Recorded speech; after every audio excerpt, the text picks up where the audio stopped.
Basically, it's a least replacement algorithm. Least recently used page replacement algorithm. So basically it is a replacement algorithm. So whenever the cache, which is of a fixed size, always it get fixed, so we need to remove the least used one so that our performance doesn't get impacted by this.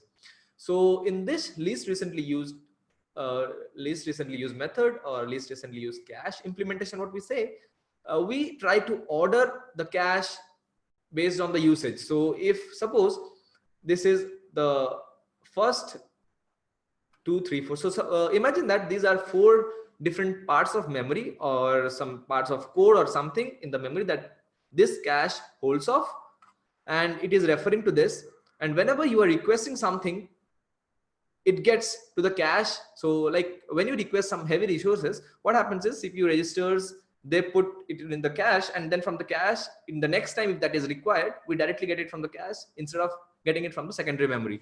So that's like saving a hell lot of time, because accessing memory from secondary devices or secondary memory will be a lot of time consuming. So instead we'll try to optimize this procedure. So one of them is this least recently used. So in this case, the philosophy is that we assume that the reference or the code that is least recently used is not supposed to be used in the future. Like that's the philosophy. So if something is recently used, then we can assume that okay, it may be used sometimes in the near future as well, and that is the philosophy, main philosophy behind this. So suppose we have, I represent this codes or the memory to which the cache corresponds as simple numbers. Okay, don't get confused, I'm just using an abstraction over that. So suppose I have this sort of structure. So initially I'm accessing 1. Okay, so what data structures we'll use, I'll discuss about that. So first, when we are doing 1, so there is a concept of page fault and cache mesh. So there is a cache hit as well. So whenever a given requested page, suppose these are some of the code snippets or the memory locations we need to access during a part of a program, and these are somewhere stored in our secondary memory. Okay, so initially our cache was blank, there is no such initial combinations as of there. Okay, let's increase the size a little bit. Okay, this is the maximum size I get. Okay, so suppose initially our cache was 4 sized and it was initially empty because there was no running programs. So the first time, whenever a program or a program in running is called a process. So when a process requests a memory reference by the 1 location, so it's not in the cache, so it will be a page fault or a cache miss basically, and it will be fetched from the secondary memory. So it will be fetched in the secondary memory, go into the cache, and the next time we'll require, we'll just fetch it from the cache. So let's count the number of misses we are getting. So initially we have 1 for the initially 1, then for 2 there'll be another 1 as well, because it's not present in the cache. It will fetch from the secondary memory, place it into the cache, and the next time it will see that okay, I'll fetch directly from the cache. The next time when 4 arrives, it's not present in the cache as well, so okay, we'll fetch again from the memory and place it in the cache. Similarly, when we do 1 again, it's already present in it, so we'll say that okay, we'll now remove it and we'll place it at the starting, so that we keep track of something like it's used from there. Okay, so that we'll assume that okay, it's used, and we'll keep track of that it has been used recently, so it may be used in the past, so we somehow put it here. Okay, then we come 5. Okay, we have 5 here, so it's 4 size, so ignore as of that. We'll put 5 here, and we got 0 for the 1, and we got 1 for 5, and then for 6 now we need to replace. So in this case we need to replace which is the least used. So the least used will be this. You understood, right? Why this is least used? Because at one end we are inserting what are we getting from the queue, right? So we understand that 2 has been the least recently used, so we'll just remove that from the cache and we'll create a new entry and we'll push 6 into it. Okay, so we got another miss for it. then we got 1 at the end. Then we see that, okay, 1 is already there in the stack, but it's not used here. It's used somewhere here. So what we'll do is we'll remove that. We'll add it at the top. So we got a number of misses as 3 plus 2, 5 instead of 7. You got this? Clarity? Or any doubts? Yeah, like how we are deciding these twos. I'm not. The algorithm of least recently, like we have to keep sort of a data structure where when we come across a thing which is already there, we need to put that, like delete that from that current position, and we need to insert it at a place where we keep track of that. This is the latest one we got it. Okay, so whenever we had 1 in our cache, and when we again encountered 1, we need to symbolize that, okay, 1 is being recently coming. So let's remove it from that, and then we'll insert it at 1, so that this position or the top of this data structure symbolizes, okay, this side the elements are recently used, and this side the elements are rarely used, and we need to replace the element when the stack is full. Yeah, when the data structure is full, basically, not a stack.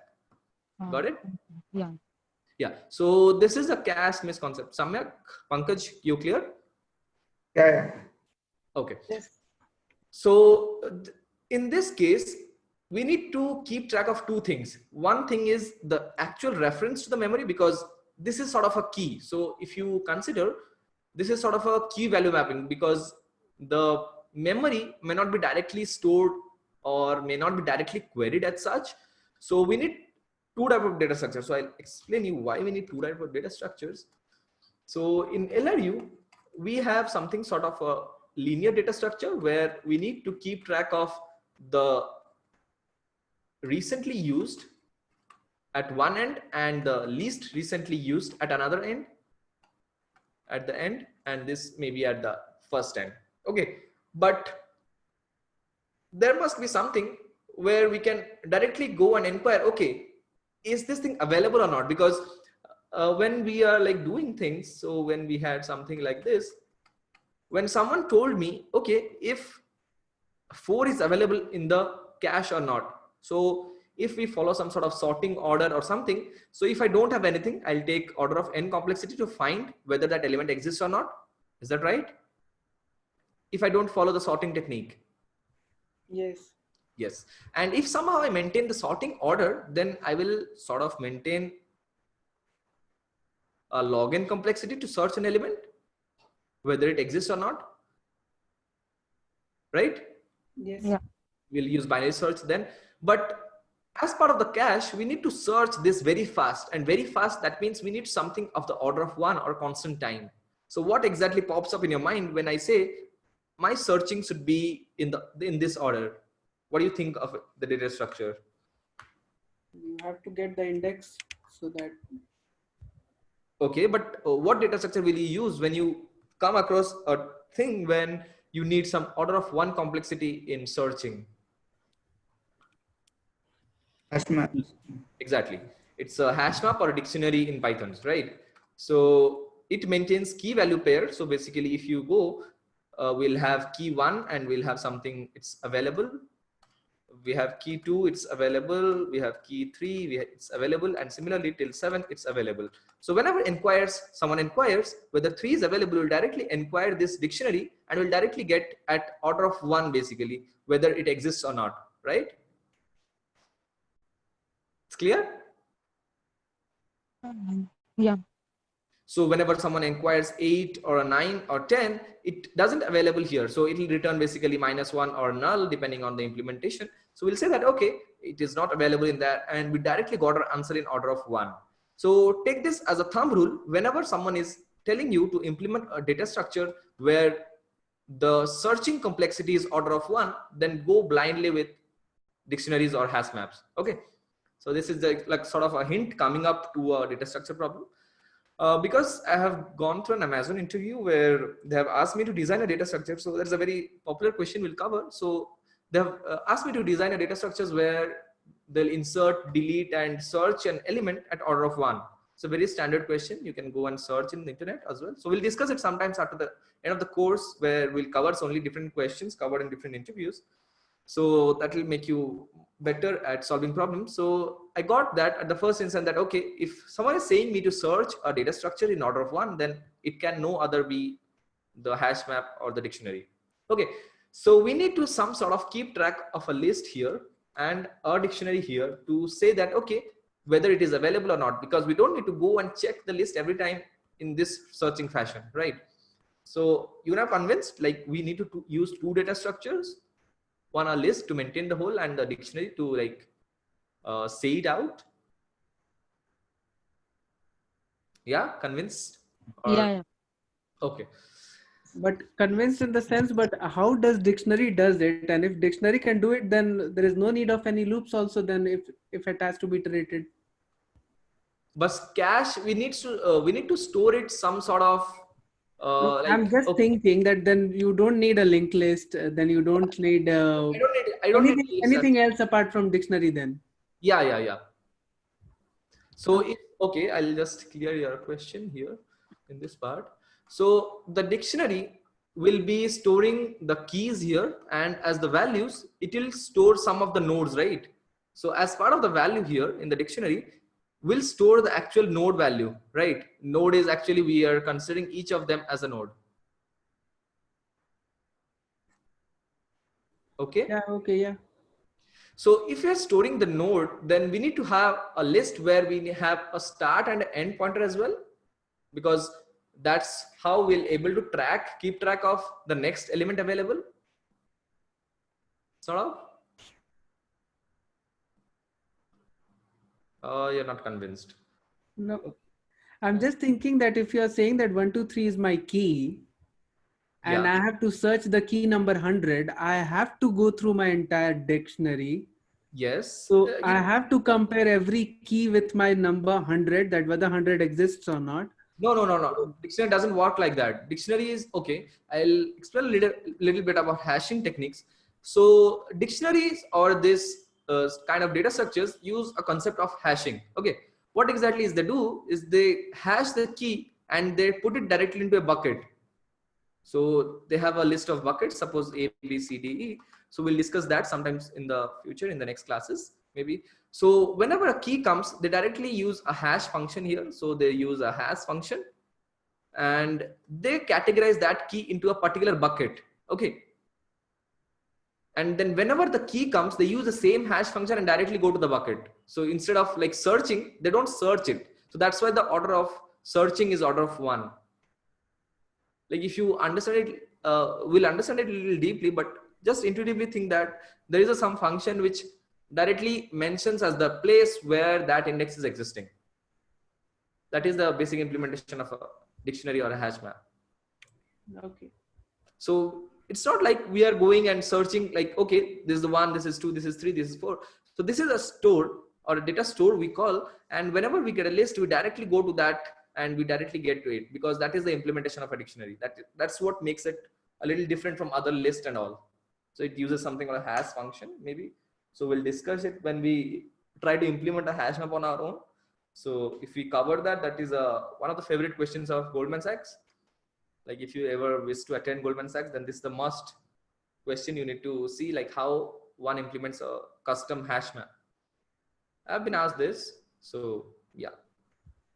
Yeah, because that would be great. Then it was converting that one key into some numbers using one function, and then it is keeping it in a consecutive memory location. As such, we keep in a sort of a list, Sort of. and it knows that, okay, it is directly over there. Yeah. So you are sort of a little convinced that, Yes. okay. So you'll get more convinced a little more when we go with the implementations and all. Okay. So as of now, we are convinced that there is sort of a list we are maintaining where we are keeping the actual the nodes that we are storing and a hash map or a dictionary to tell whether it is existing or not. Okay. So one more thing here. And here what we were seeing. Just a minute.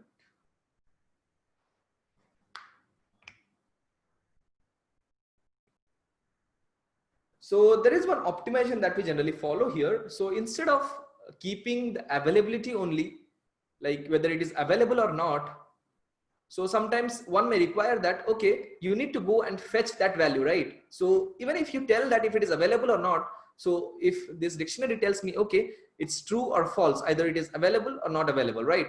But if someone wish to use that, like an application is wanting to use that piece of code or that piece of memory into use, so then we don't have anything. So instead of available or not available, what we exactly store here is the address of the corresponding node. Okay, so if I tell it a little bit lucidly, so we have something sort of a list. So as of now, think it of as a linked list because they are not contiguous in memory. So sort of linked list that we have. And sorry for the diagram, it's okay. Dictionary here we have. So whenever we are pointing here, so suppose this is 1, this is 2, this is 3, this is 4, this is 5, this is 6. So this is at the address location 1000. This is the address location of 2000, 3000 is 3500, 3800 and 4000. Suppose these are the address locations of these corresponding nodes.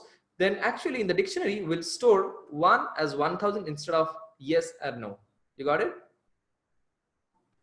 Yep. This is the optimization that we're making because we don't need to again go the list and search for that particular node, right? Yes. Samyak, you are convinced? Okay. Maybe. Yeah. Okay. So here we'll keep track of the addresses of that. So that will help us in searching and getting the element faster. Searching was done previously, but now we need to get to that element faster as well.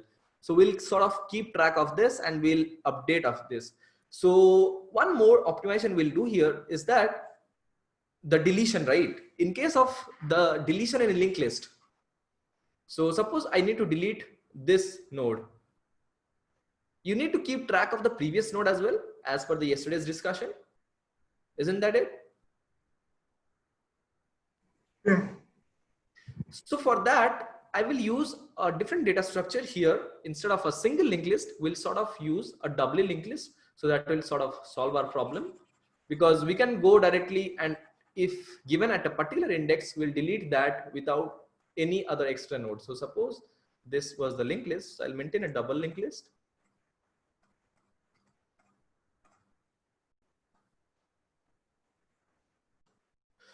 So suppose this was this, our double linked list that we're talking of, and suppose we are sort of deleting this element, right? So for delete, we are at C, this is B, this is A, D and E. What we need to do is we need to point the previous pointer from here and the next pointer from here. If we are able to do this, then sort of we are deleting the middle edge because coming to B, when we go to the next, we'll go to D and going back to D, if we come back to the previous, then we come back to B, right? Is this what we are supposed to do while deleting the element, isn't it? Yes. Yeah. So what will we do is in the biggest advantage that we'll get in case of double linked list is that suppose we have a pointer to C. So what we'll do is we'll write C dot next dot previous, C dot next dot previous. That back pointer that we're pointing will be equal to C dot previous.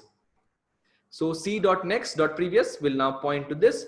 So we sort of lose track of this now. So if I small this a bit, so actually we lost track of the previous element because C is next is this and previous is this, it's pointing to C's previous. So we got this solidified. And similarly, we'll do C dot previous dot next equals to C dot next. C dot previous dot next. So we'll lose track of this now. We'll solidify this one because that's what it is done. So our work is done. So if someone traverses A to B, then B to D, then D to E, and E to D, D to B, and B to A. So we now deleted. So now we'll free the C pointer. Is this clear? So what is the exact advantage a double linked list is giving to us? Yeah. Yes. Okay, so that's our data structure part. So if I go back and describe the LRU, so first we need to have a double linked list implementation, and as part of the searching and making it a very fast data structure, we'll use a map or a dictionary as part of our implementation as well. Okay, so these two parts are there. And if I go by the algorithm, what we exactly do is we maintain in this double linked list the actual list of nodes that we have. So suppose I'm representing this by an array, but think that this is double linked list. Okay, there is a pointer to here and there is a pointer to here, and similarly for other positions as well. So just for clarity, I'm just using a array like structure. Okay, so we have the pages that we are coming, or the process that needs the access to particular memory, are represented by numbers. So suppose they require this 4 and 5 and 2 and 1. So we have suppose 5 size now. So what we will do is we will take this as the front where the latest resides, and this as the end where the least recently used resides. Okay, so here we'll keep track of all the latest things. So first we have 1 that we come across here. Then when we got 2, we'll shift 1 here and we'll insert 2 here. Okay, then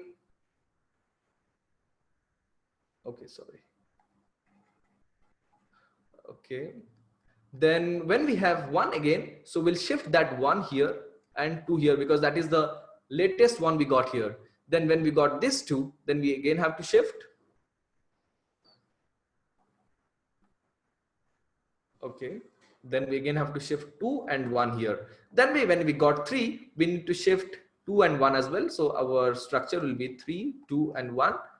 Then when I got 4, my new structure will be 4, 3, 2, 1. When I got 5, I'll have 5, 4, 3, 2 and 1. When I got 2 again, so I'll delete this 2 from here. I'll bring to the front. So the new structure will be 2, 5, 4, 3 and 1. When I got 1 again, I'll remove that 1 from the ending. I'll bring it to the front. 3, 4 and 5. So whenever I got a new element, suppose 6, I need to delete this element and will insert 6 at the first. You got the sequence? Yeah. So the data structure part, that we are using a double linked list, and then we are using a dictionary, and then the algorithm part, we are using this double linked list. At the one end, we are storing the latest, and at the other end, we are not storing the latest. That means obviously if you are storing the latest at one end, the other end, the last one at the other end will be the one which is least used. And we are supposed to replace that, because we are assuming with that philosophy that, okay, if it is least used, then there is no performance difference it will create when it is replaced. But that may be wrong in some cases. Okay, so it is just the philosophy of this least recently used algorithm. It's not like the best performance cache replacement algorithm it is, but this is one of the algorithms here, which is like most commonly used everywhere. Yeah. Okay, then we'll go with the implementation. If you have any doubt as of there with the understanding conceptually. No, it's clear. And Sitesh, just one point. I guess for the second last iteration, it will be 1, 2, 5, 4, 3, right? Instead of 1, 2, 3, 4, 5. 1, 2, which one? This? Yeah, second last. Yeah, this one. 1, 2, 5, 4, 3, right? We just moved. Sorry. Yeah. 1 to 5, 4, 3. Similarly, just 1 will get inserted at the first. Mhm. So we basically first look for that element, whether it exists or not. And if that exists, then we remove it from that place and then we keep it in the front, right? Exactly. So if it is available, we'll remove that from the current position. We'll insert at the front. If it doesn't exist, we'll remove the least recently used one, and then we'll Which insert means last element always, right? Yeah. Obviously, always the last element with this. Yeah. Yeah. We'll go with the implementation then. Mhm. Yes. Okay. Cool. So let's create another file. LRU cache. We'll have a node-like structure. So let's represent that using as a cache entry. And we have, as usual, a constructor function, which takes in key and and data, key and value, that'll be better. So self.key is key. As usual, we are doing self dot value equals to value. We have, okay. Then we have, as a double linked list, we'll have a left pointer as well, which is initially none, self dot right pointer, which is also none initially. So we are done with each entry. So this cache entry represents each node of the cache. Okay. Then we have something called our main class, that is LRU cache, what we represent. In this, we'll have a size, which will be the size of this LRU cache.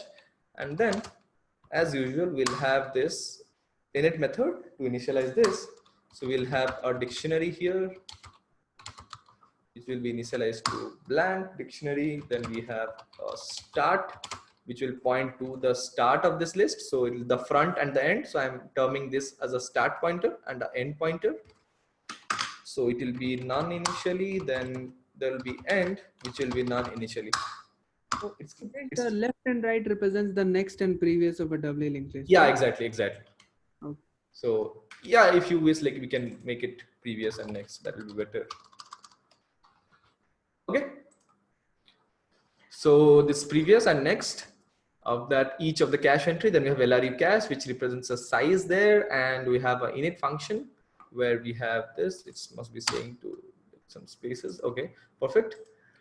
And then what we have? Okay, so let's have insert in this cache, right? Okay, we'll make a LRU equals to LRU cache, and then we'll try to push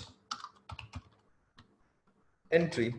Okay, when we need to push entry, when we are pushing an entry, we need to push an entry of a key and a value. So let's insert key of 1 and the value as 1. So we need to have another push entry function that will be part of the LRU as well, because we are calling it with LRU. So LRU will be the self object that we are calling. So definition and push entry. So it will take a key, it will take a value here, and then what it will do is it will check the dictionary first. So it will check if the key is in, sorry, I'm writing whole English. If key in self.dictionary, so if it's already there, then what we need to do is we need to keep track of that, and we need to remove that, and then we'll push it at the front, right? So let's get the element. So if I'll go and write like this, I'll have that key in my temp variable. Then I'll go and update the temp variable data. So temp dot value is okay. So you're clear with the structure as of now. Before writing the push entry, you should be clear with what we are exactly accomplishing here. So basically, it's each of them are the cache entry what we have, and in the dictionary what we are storing is actually a key and a value that is a reference to this cache entry. Okay, is that clear to you?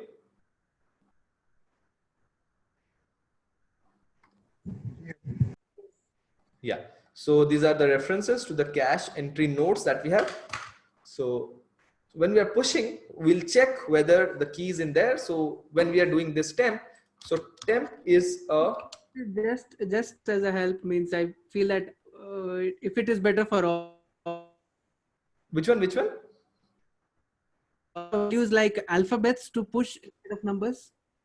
Okay, I'll better. So let's make it. Means addresses 1, 2, 3, but values like A, B, C, and then again A and Okay, B. so and I'll C have and key D as and 1 this, yeah. and the value as a character. Will that do?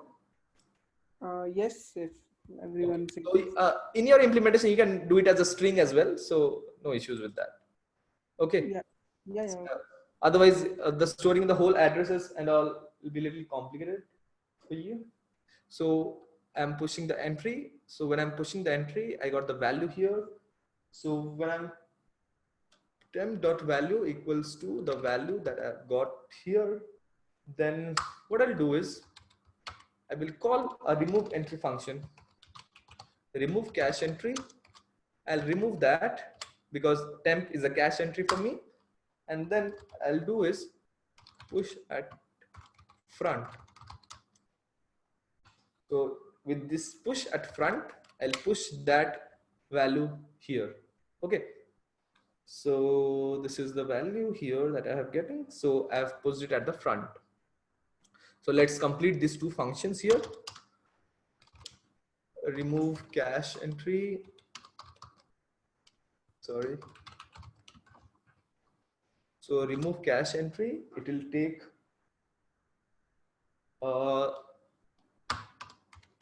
cache entry. I'm writing C entry here.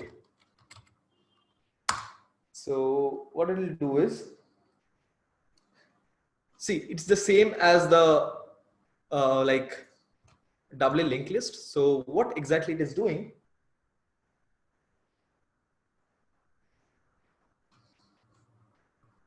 So this is the node that we have. And if it is already in the dictionary, that means it's already in the doubly linked list that we have. Okay. So suppose we need to delete this, and this is a double linked list. So what we have to do is we need to follow the same structure. Previous next will be currents next, and next previous will be currents previous, like that we written down when we are deleting the element. Okay. So we'll write if C entry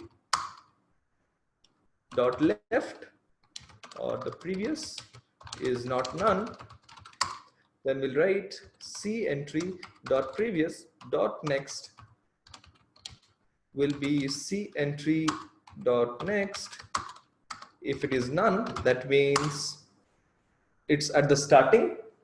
We need to make it at the start. Okay. So we'll make the start that we have here as pointing to the C entry dot next. I hope this part is clear. So if the previous is existing, so the start I was telling was pointing to the left hand side of the list, and the end it is pointing to the end of the list, right? So when we are comparing C entry dot previous, and if it is not none, so if you imagine, something like this, suppose we are at this point. So suppose this is the C entry that we're talking about, and we need to delete this. Okay. So when we are deleting this, that means if the left exists, we need to point the left to the right. If the left doesn't exist, then we need to make the start pointer pointing to the next positions. You got it? Yes. Otherwise, if there is a left element existing, so we don't need to modify the start pointer, right? So the case will be, suppose this is 1, 2, 3. After deletion, it should be 1 and 3. In this case, we just need to change the next pointer. But suppose it was 2 and 3, and we need to delete this 2, and start was pointing to 2. In that case, we need to modify the start. So this will be the case when there is no left of it, right? So that's what we are written here. If the previous is existing, that is not none, then we'll write C entry dot previous dot next will be C entries dot next. So C entries previous dot next equal to C entry dot next. So the next will point to here. Otherwise, the start will get modified. You're clear with this, Sakshi? Yeah, Shruti. Okay. So similarly, we'll do for the rightmost element as well. So if C underscore entry dot next is not none, what we'll do is C entry dot next dot previous equal to C entry dot previous. So here, if you like mark carefully, we are like covering the double linked list topic as well. Okay. So in that case, if the right is not none, so we need to modify the end of the list.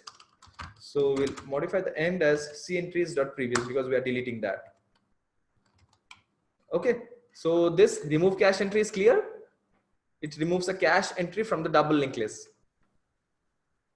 Yeah. Yeah. Okay. And then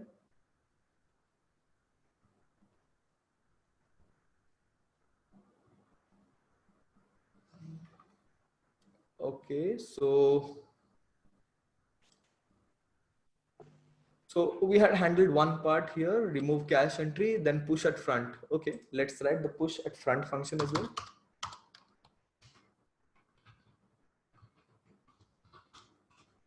So push at front will be taking the node which we need to push at the front. Let's take it C entry as well, the cache entry that we need to push at front. So what will you do is, it's basically insertion at the beginning of the linked list. Okay, so we have this linked list where we have a double linked list in this case, and we need to something add to the top of it, right? So the start is pointing here. So what we need to do is, we'll have the next pointing to here, the right pointing to here. So we create a new node first. Remember the concepts of linked list. So what we'll do is, we'll just put right to here, this current's next to here, and then start to here.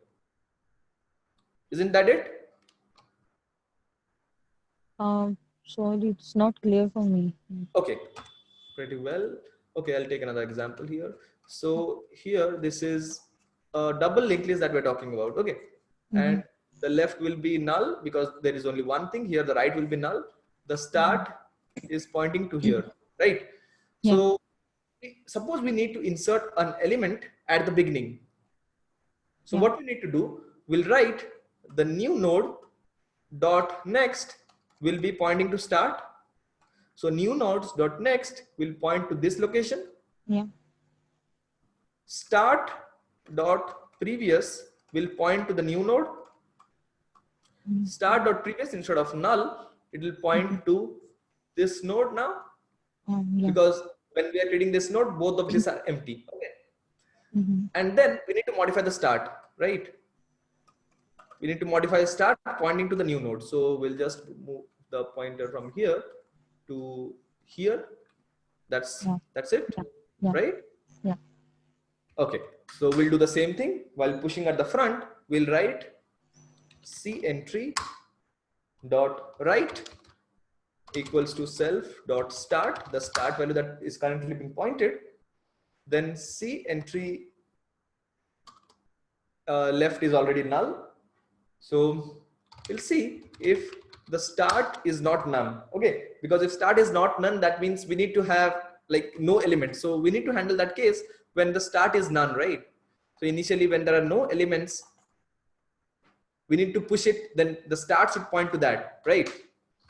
So we'll see if self dot start is none,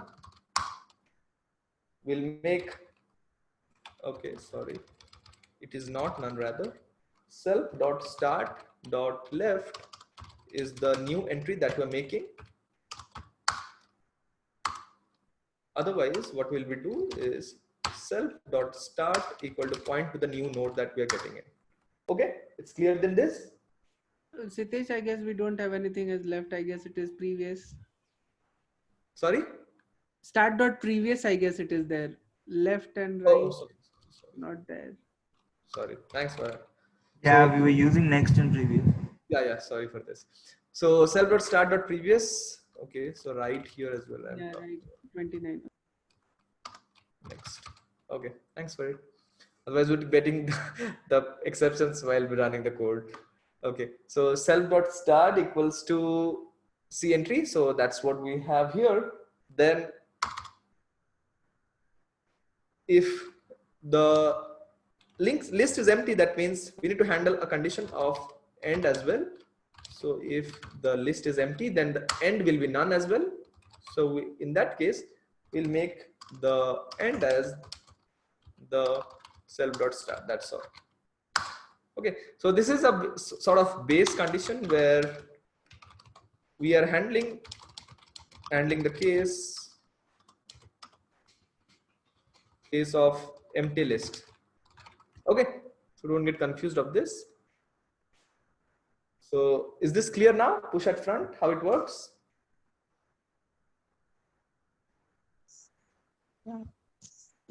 Yes. Okay. So we'll go to the next part then. So what we are doing, we are pushing the entry. So when we're pushing the entry, when we're checking if the key is in the dictionary, So what we're doing is, we are not doing anything. We just got that from the dictionary. So this will return a cache entry. We'll change the value or something.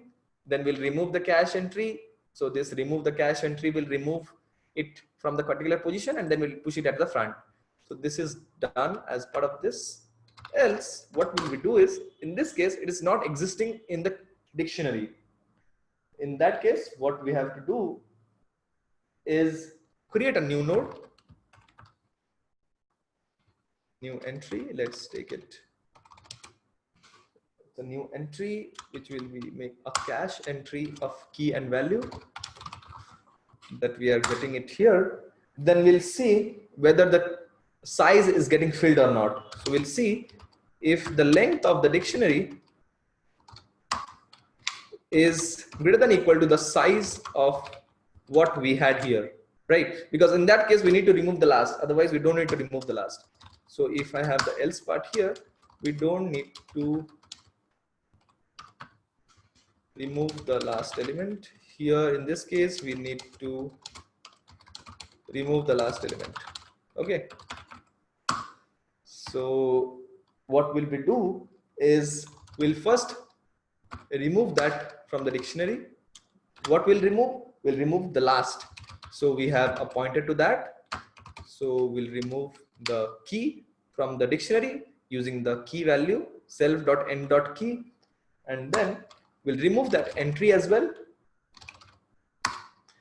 Which entry? And self.end. Then we'll add at front the new node that we have got here. Okay. Otherwise, what will we do is, we'll just add at the top. Push at front the new entry that we have here. Okay. Okay. So after we are done with the else part, we need to update the hash map as well. So we'll update the hash map using the update function. Update function takes in a dictionary where we'll write the key and the new node that we have got. Okay, this push entry function is clear to you? Yes, Shatik. So I'll just go to the push function one. So in the push function, what we're doing is we're checking if it is in the dictionary. So if it is in the dictionary, then we just have to remove that from there and we have to push it at the front. We don't need to update the dictionary as such because it's already available right there. If it is not in the dictionary, then we created a new entry using our cache entry node that we have used in the linked list function.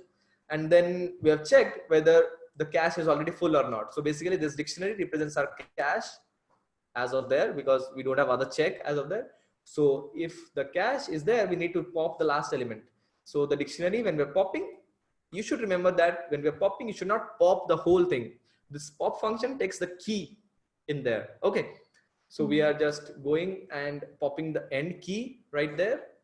So this And then- checking, this Yeah. checking length of the dictionary, this is like not, we are not always popping the last element while inserting new one. Exactly. So when the when the dictionary is full, that means our cache is full. Then only we'll remove it, right? Yeah.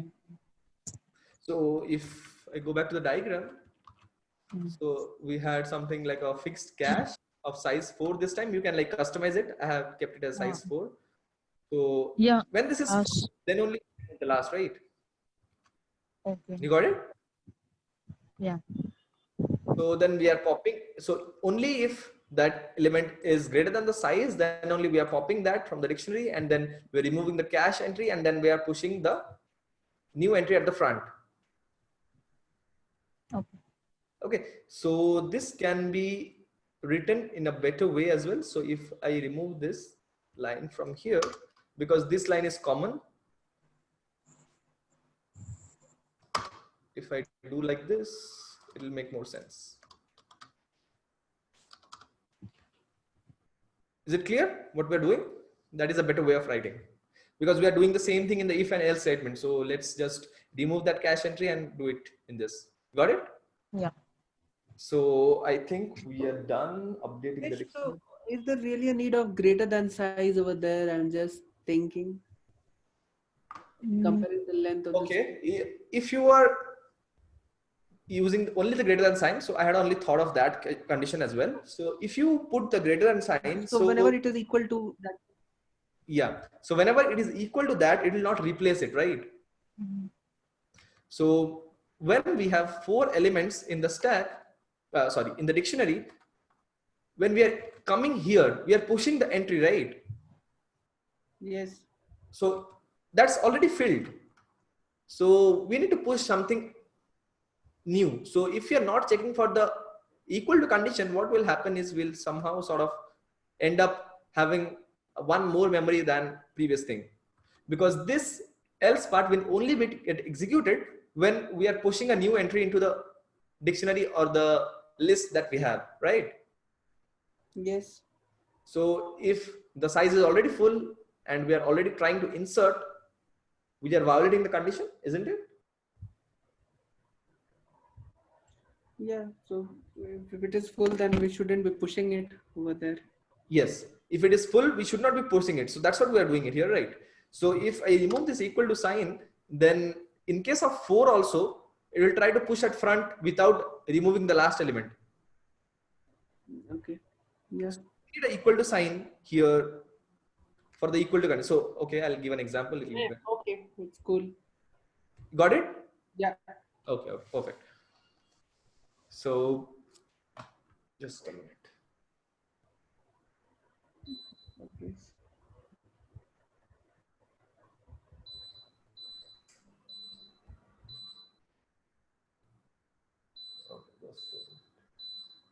Okay, so the push entry function that we had is, I think it's clear over and there. So we had push entry, we had done this, push at front is done, then dictionary update is done, remove the cache entry is done. So let's try out. Okay, sorry, push entry, we will now push 10, 15, B. Okay, we are pushing now 15, C. We are now pushing 12, D. We are now pushing 13, E. Sorry. Then we are pushing, suppose 1 again with the modified value of Y. Then we are pushing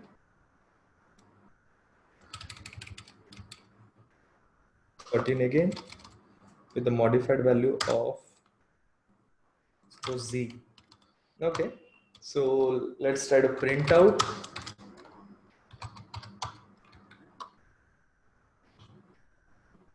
Okay, so we need to have a function so that we'll get the entry as well.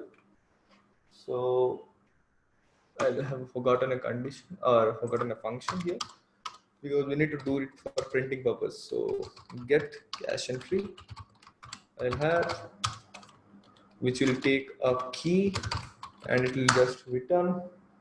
So if key in self.dictionary is available, then return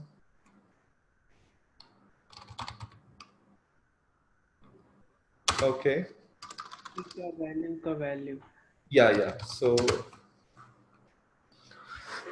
I'm thinking of implementing in a different way. So whenever we are calling this cache entry function, so whenever we are getting this cache entry function, it is similar to like making it a latest. So whenever we are getting the cache, that means that process is using it, right?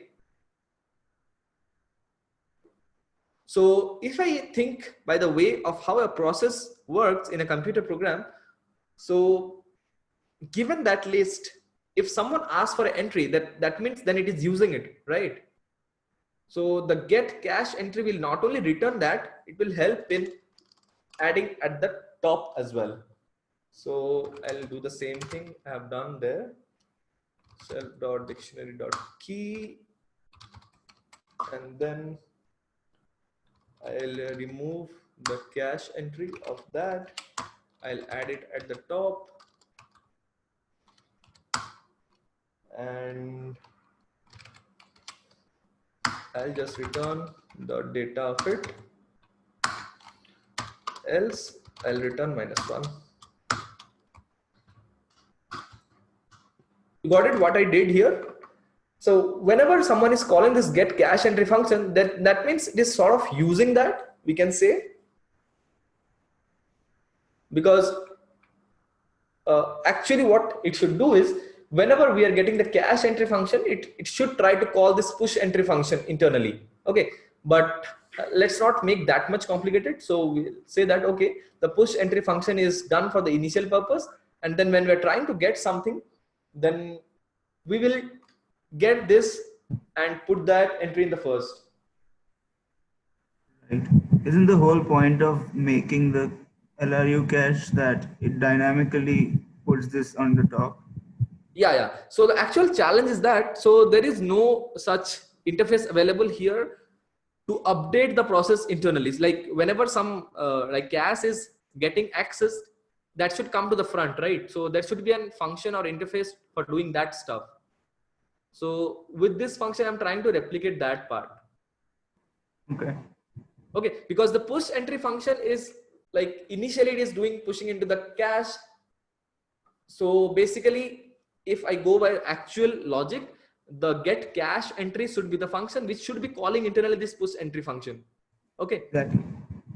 So like that will be a little complicated internal, like calling functions and functions. So just making little bit clear. So actually it should be like that. So we should be calling the get cache entry, because the process will always demand at that particular memory location, and the get cache entry function, if it is not available, it should push the entry into the cache and return it, right? Right. So there should be no return -1 function. So like you can improve it, I think, after this. So if the element is not there in the dictionary, then instead of returning it to -1, it should push the entry and return that key instead, right? Okay, so we are not talking of that. So let's push the entry here. Get cache entry. I want to get the cache entry of 1. Cache entry, the cache entry of 10, and the cache entry of 13. Let's see, let's run the program. Okay, so 10 is not available because it is sort of replaced. So if you go, there is no coming of 10, right? Because it will be a sized 4. So it is of size 4, so it has been replaced with some other element. And when we try to got the cache entry of 13, because 13 is in the last part, so we got the entry here, and 1 is got updated here with y. You understood?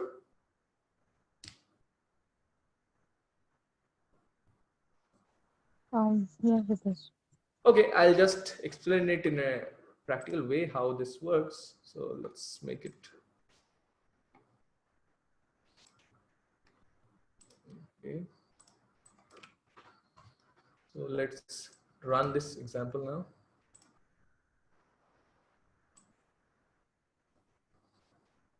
Sorry.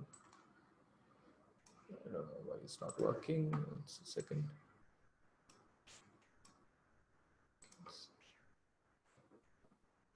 Okay. Yeah. So this is what I was talking about.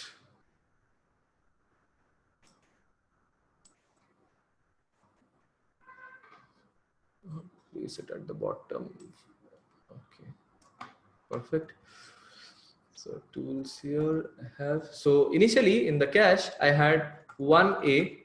Now when I inserted 10B, so 10B come at front, 1A here. Then when I try to access 15, it should be 10B, 15, and 1A, something sort of this. Then I inserted 12, it should be 12D, sorry, 12D, 15C, 10B and 1A.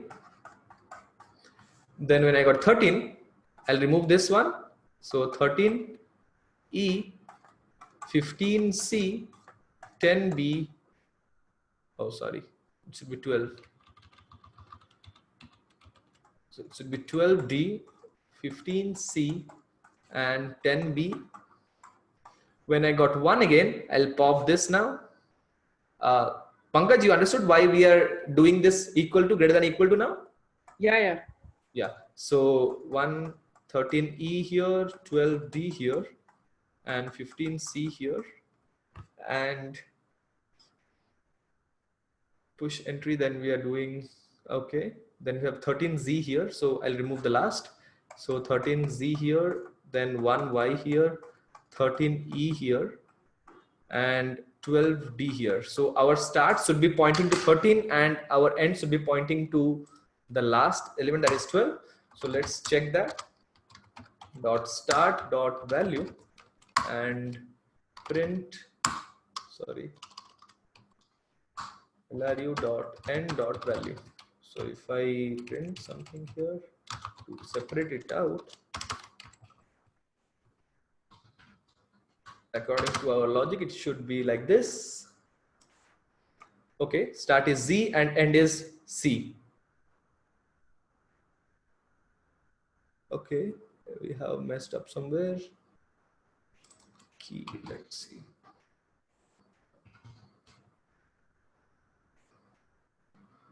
Okay. Yes, it is 13 will be replaced by 13E, na? In the Okay. last iteration, 13E will be replaced by 13Z, right? Okay. Yeah. So I messed up somewhere. Okay, let's redo it once.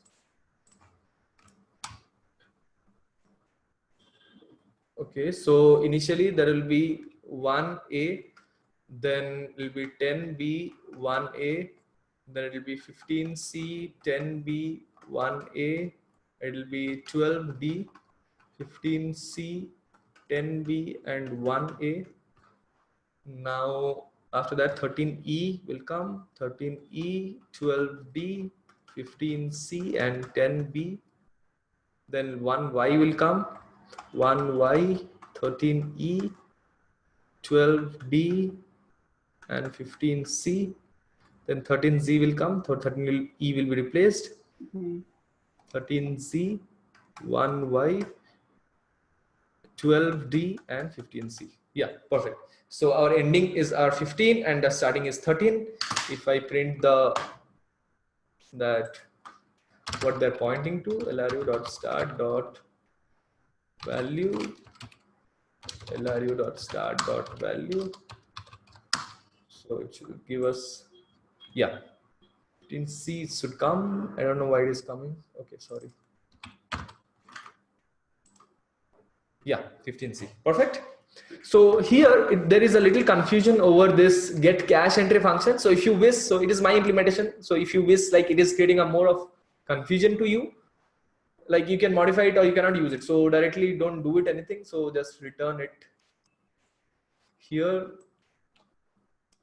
instead of commenting out these 2 lines. So it's sort of what I've thought while implementing this. So it's up to you. So if you like wish that, okay, get cache entry is nothing, but if my process wants to get the entry, so you should rename it something to get entry only. So get entry, it should be, if you like, the name is a little confusing. So actually the get cache entry should do actually what it should supposed to do. Instead of like returning -1 directly, it should call the push entry if you wish. So if you like want to implement, you can implement that. So I hope it's more or less clear with you. Yes. Samyak? Sakshi? Yeah, Shatish. Yep. Okay, so I'll post the code after this. So if you have nothing, then we'll move to the next topic then.